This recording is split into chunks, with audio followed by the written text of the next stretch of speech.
Hello students, welcome to EPG Pathshala.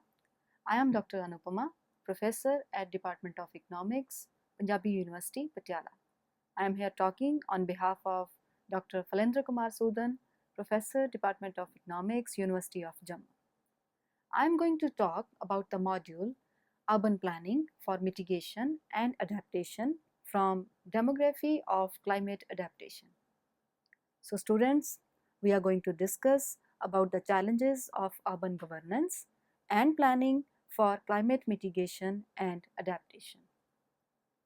In the recent past, two major activities were initiated to mitigate climate change in the context of urban planning. The first activity involves mobilizing individual cities and municipal networks to action for reducing greenhouse gas emissions. The second activity involves transnational municipal networks focusing on megacities in the urban climate change agenda. Both mitigation and adaptation are considered significant in municipal climate policy. The new evidence on local climate policy and governance was mainly conducted in the mid-90s. However, such evidence has tended to focus on mitigation and individual case studies from cities in Australia, Canada, Europe, and the United States. These cities have been first movers on the issue of climate change and are termed as leaders. There has been little evidence on the particular challenges for megacities in terms of carbon emissions and the impacts of climate change. There has been little evidence on how climate change is being addressed in ordinary cities across the world. Therefore, understanding environmental issues of today's developing cities is particularly challenging due to poverty, industrial pollution, consumption, and lifestyle related issues. So with this background, this module aims to understand the challenges of urban governance and planning, to assess urban built environment in the context of climate change policy, and to present the lessons learned from urban planning for climate mitigation and adaptation. Let us discuss the challenges of urban governance and planning. The urban governance and planning is confronted with numerous climate change challenges in the terms of both mitigation and adaptation. First of all, we will examine the mitigating climate change. The urban policy and research has been major issues of climate change mitigation, with main focus on the reduction of GHG emissions from urban activities. Cities are the centers of economic and social activity. According to the International Energy Agency, that is IEA, cities may be the location for approximately 70% of energy-related carbon dioxide emissions. The Stern Review suggests that by some estimates, cities account for 78% of carbon emissions from human activities. The critics implicitly argue that all cities are equally culpable and it is cities, rather than those that live in them, are responsible for greenhouse gas emissions. In the context of increasingly urbanization and emissions producing activities concentrated in cities, the main issue is how municipal authorities and other actors might intervene to reduce their impact. Municipalities have direct role in GHG emissions through energy supply and management, transport, land use planning, and waste management. Municipal emissions account for only a small percentage of the overall greenhouse gas emissions from a city. In the context of climate change, Municipalities can focus on activities such as climate change and renewable energy target setting, energy efficiency incentive programs, educational efforts, green local government procurement standards, public transportation policies, public-private partnership agreements with local businesses, and tree planting. Some municipalities have developed a systematic approach to climate policy by developing inventories of greenhouse gas emissions for determining emissions reduction targets, climate change action plans, and various implementation plans. Despite the range of greenhouse gas emissions reduction activities, municipalities' attention remains fixed on issues of energy demand reduction. There are also issues related to governance capacity to regulate the greenhouse gas emissions and to provide services and infrastructure for enabling action to take place. Various factors influencing policy framing and building governance capacity are access to additional sources of finance, municipal competencies, the governance framework established, and the support offered by transnational networks. However, these factors vary in their significance in relation to the different modes of governance. Municipal competencies are critical to the regulating and provision modes. The sources of additional finance and involvement with transnational networks are critical in terms of an enabling mode of climate governance. Adapting to climate change. Adaptation policy to deal with unavoidable impacts of climate change is important, but this has so far been underemphasized at the urban level around the world. The economic cost of adapting to the effects of climate change will be noteworthy. Building new infrastructure and building resilient to climate change is estimated to cost around $15 to $150 billion a year in Organization for Economic Cooperation and Development countries alone. Adaptation tackles the consequences of climate change like heavy rainfalls, flooding, or extreme temperatures, which are already affecting societies. As a result, the benefits from urban adaptation can be direct for a city. Adaptation provides many long-run local benefits. Climate adaptation and mitigation are increasingly being reframed as economic opportunities.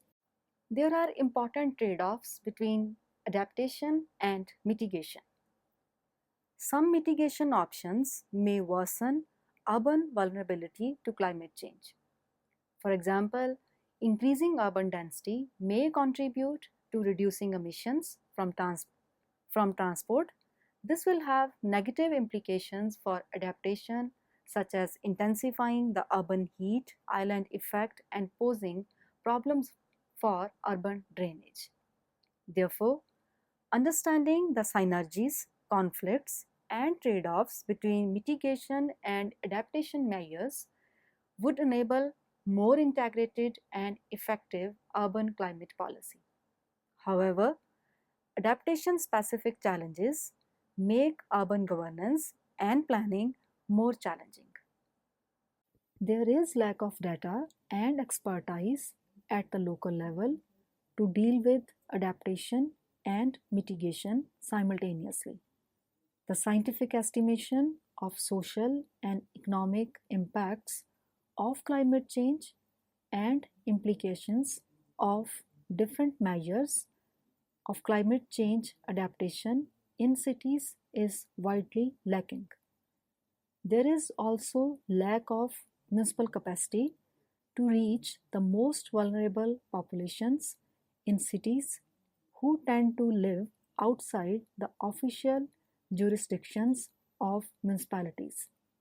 They are ill-served by urban infrastructures and face discrimination and exclusion.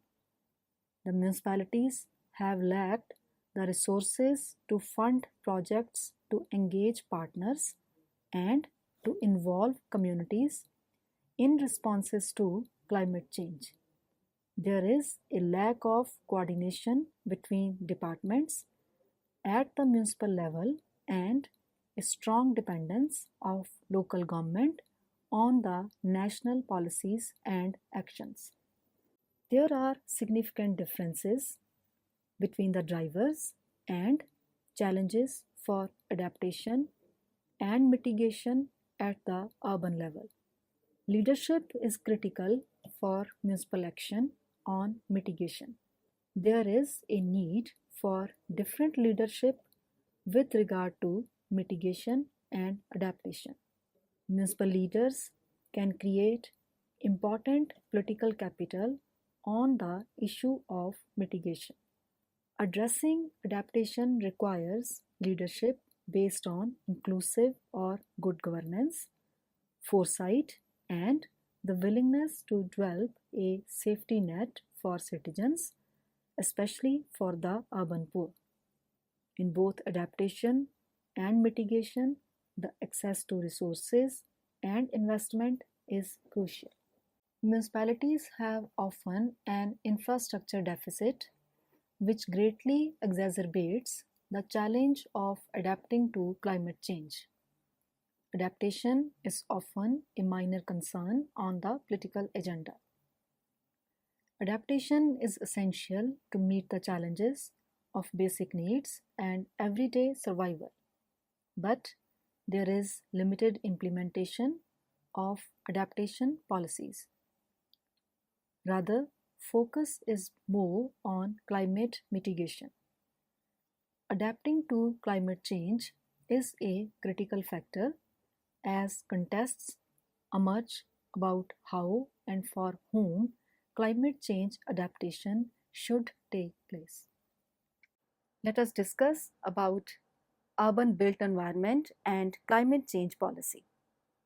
The built environment comprises of domestic, commercial, and public buildings. It is a significant contributor to global greenhouse gas emissions. 1/3 of the final energy is consumed by the building sector in most of the countries. It also absorbs an even more major share of electricity. Electricity use in commercial buildings is high in Japan, the United States, and some of the wealthier countries in the global south. Energy consumption by the building sector, both in the industrialized countries and the global south, is a major concern. Both the industrialized nations and the global south have initiated policies to reduce energy consumption in buildings. These policies can be grouped into three categories. Number one, economic incentives such as taxes or energy pricing, regulatory requirements such as codes or standards, or information programs such as energy awareness campaigns or energy audits. The main focus of action with respect to climate change and the built environment has been on issues of mitigation. But the challenges posed by climate adaptation are increasingly being recognized. Such challenges are usually framed in terms of resilient buildings. One such example is buildings considered to recover quickly from the impact of flooding through guaranteeing that essential services, that is power, water, and sanitation, experience minimal disruption, such as by placing power sockets above likely flooding levels. Achieving adaptation to climate change in the built environment is likely to involve a combination of regulation, financial incentives, information, and voluntary approaches. Self-governance. Self-governance has been central to municipal efforts to address climate change, particularly in cities of the global north. There has been emphasis to increase the energy efficiency of municipal operations in the sector of the built environment. In this context, following initiatives are noteworthy. These are increasing energy efficiency within the municipality by 12% by 2010 in Cape Town, reducing air conditioning hours and bulbs in government buildings since 2003 in Yogyakarta, energy efficiency improvements in government buildings by 2010 in Beijing, and energy saving behavior among municipal staff members by the promise of a 0.5% performance related pay increase if environmental targets are met in Melbourne. Therefore, climate change issues are also being mainstreamed within the local authority. In Delhi, the efforts in energy conservation have been primarily determined by power shortages rather than climate change, which includes the banning of luminous lighting in government buildings and a compulsory requirement for new government buildings to adopt green building technology, including efficient lighting, heating, ventilation, air conditioning, and water usage. Regulation. In different countries, the regulatory mode of governing climate change is well known in the built environment. Energy standards for buildings range from intended guidelines to compulsory requirements. The mandatory standards are surrounded in structures of formal regulation. The voluntary standards provide a form of soft regulation, often used to direct changes in practice. Such standards are usually set at a regional or national level. Australia, China, and Korea have mandatory standards for residential and commercial buildings. Mexico has mandatory standards for non-residential buildings. India, Indonesia, and South Africa have voluntary standards for non-residential buildings. There are currently no standards in place in Brazil. Hong Kong, SAR China has been in a position to implement their own building energy standards. The voluntary Hong Kong Energy Efficiency Registration Scheme for buildings was established to promote the application of a comprehensive set of building energy codes for building energy services and setting efficiency standards for lighting, air conditioning, electrical, elevator, and escalator installations. Despite the prevalence of building energy standards, their effectiveness varies greatly from country to country. The effectiveness of energy standards may be particularly low in developing countries.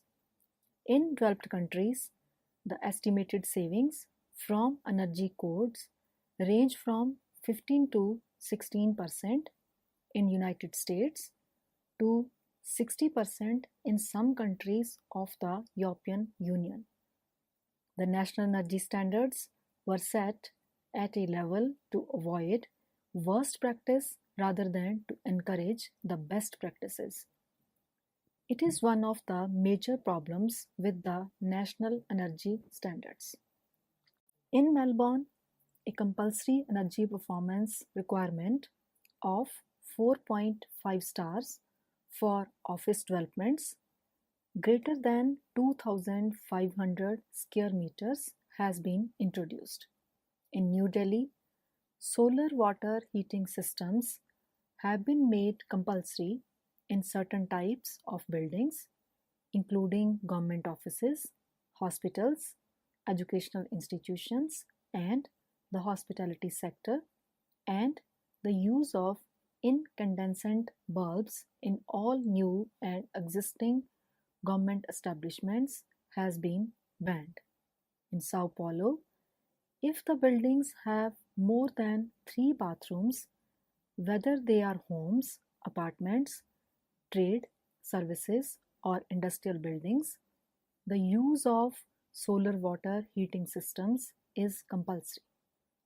Mexico City has devised a new clean building label for all new construction required as part of its Plan Verde.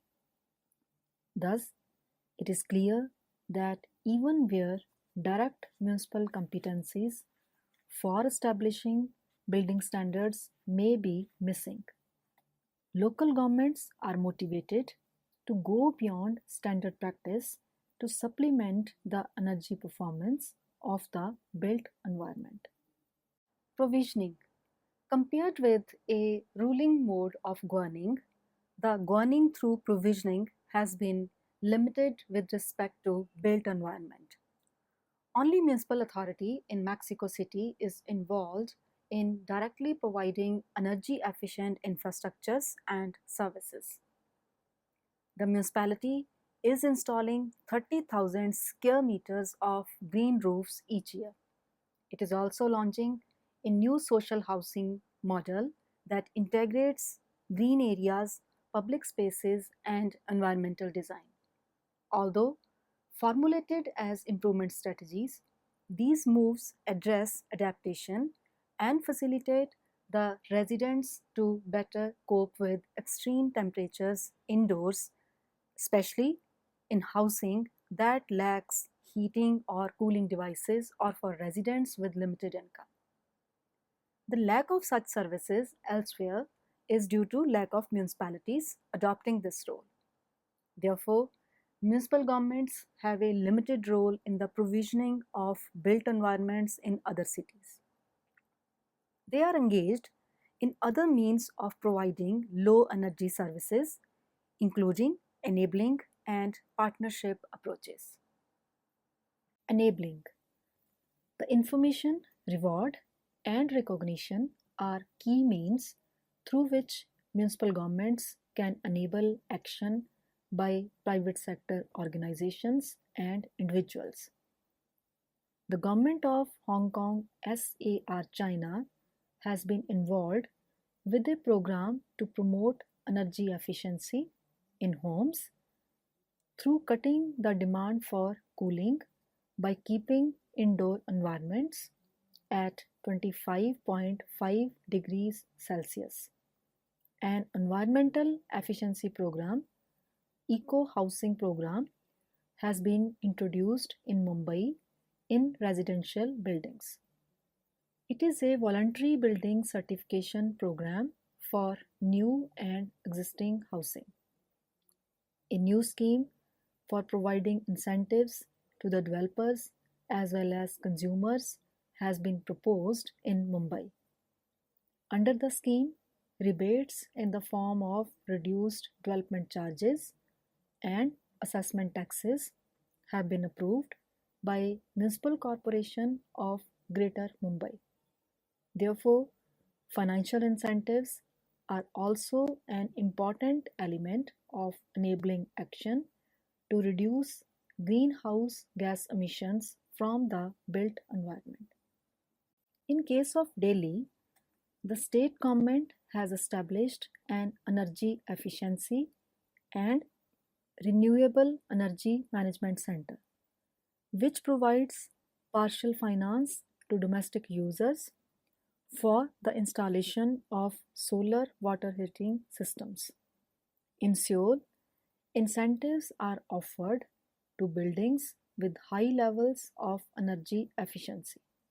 In Melbourne, a reward program to reduce energy, water use, and avoid waste in hotels has been introduced with significant savings of greenhouse gas emissions. Therefore, in addition to providing information and financial incentives, starting the right frameworks involving communities and businesses can act on climate change. Partnership.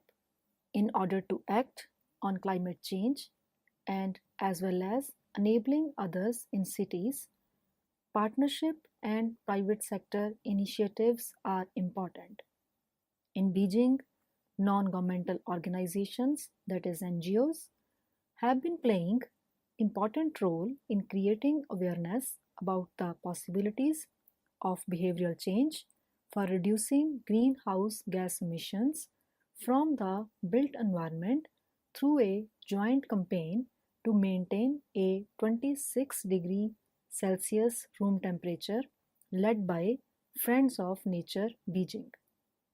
Hong Kong SAR China drew up a set of guidelines to account for and report on greenhouse gas emissions and removals for buildings, whether commercial, residential, or institutional purpose in Hong Kong.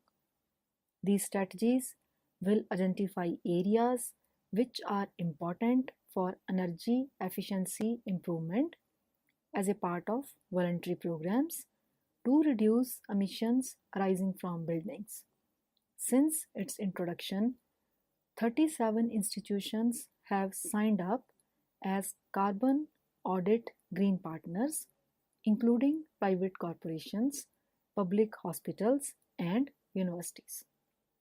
In Mumbai, Raheja Corporation, one of the biggest real estate developers in India, signed the first agreement with Johnson Controls to retrofit the largest mall in Mumbai in the C40 network with funding provided through the Clinton Climate Initiative. In Cape Town also, the non-governmental actors are playing significant role in addressing climate change in the built environment at the municipal level.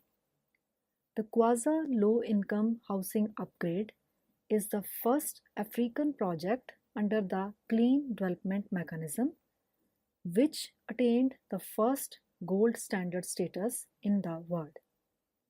There will be use of solar water heaters, efficient lamps, and insulated ceilings in 2,300 existing low-income housing in Khalisha, Cape Town up to 2030. These retrofits are expected to reduce about 2.85 tons of carbon dioxide per thousand per year, and the revenue collected from the selling of emissions credit will be diverted back to setting community-owned energy services and micro-enterprises, which in turn create local employment. So let us talk about some lessons.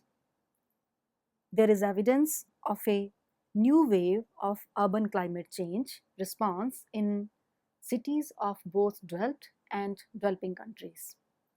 The more emphasis remains on mitigation in climate change policy rather than adaptation. The action on climate adaptation has remained marginal. The municipalities are organizing multiple modes of governing climate change with more stress on regulation and provision. With respect to the built environment, urban responses to climate change are being undertaken by other stakeholders. The concern for energy efficiency dominates in urban climate actions. The key factors shaping responses to mitigation are as follows. There should be effective policy entrepreneurs. There should be municipal competencies in energy and planning policies. There should be the access to additional financial resources and flexibility in their deployment. There is a need of an enabling policy framework at national and regional levels. There is a need of the fit between jurisdictional areas and problem boundaries. There should be the ability to engage partners. to achieve action beyond the municipality. There is a need of the knowledge and resource capacity as well as the political support generated by networks and partnerships. And there should be the reframing of climate change as an issue of local importance and the absence of conflict between addressing climate change and other local priorities. In terms of adaptation, the key factors are discussed as follows. There is a need of availability of adequate data and information about local impacts from climate change. There is a need of good governance. There is a need to access to financial and human resources provided by the national government or international donors. There should be coordination of policies and measures across both local agencies and levels of government. There should be empowerment and training of civil societies to help strengthen service provision, environmental management, and the livelihoods of the most vulnerable people. And there is a need of nurturing a sense of readiness for disaster emergency. So students, let us sum up what we have learned from this module. To sum up, we can say that it is clear that even where governance capacity exists, climate change adaptation remains insignificant. This could be attributed to relative lack of action by worldwide networks on climate adaptation today, a lack of opportunities for leadership, limited knowledge of base decisions, a lack of resources for the provision and maintenance of infrastructure systems, and an absence of issue framing that has linked adaptation to pressing urban social, economic, and environmental issues, with the result that adaptation has limited support on a local scale. Hence, a few lessons which can be learned from this discussion are: number one, energy conservation is an important local hook for municipal action on climate change. Number two, municipal governments have the capacity to go ahead of national building standards and to adopt additional means of variable energy use in the built environment. Forms of soft regulation can be effective in this regard. Number three, municipal governments have various means of facilitating action by stakeholders and communities in reducing energy use in the built environment through the provision of information, recognition, and award for achievement.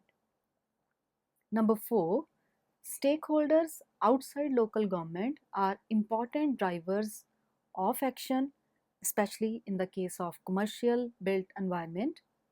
The possibility is seen for further partnership work and action on climate change mitigation and adaptation in the absence of significant municipal capacity for climate governance. That's all with this lecture. I hope you must have enjoyed it. Thank you.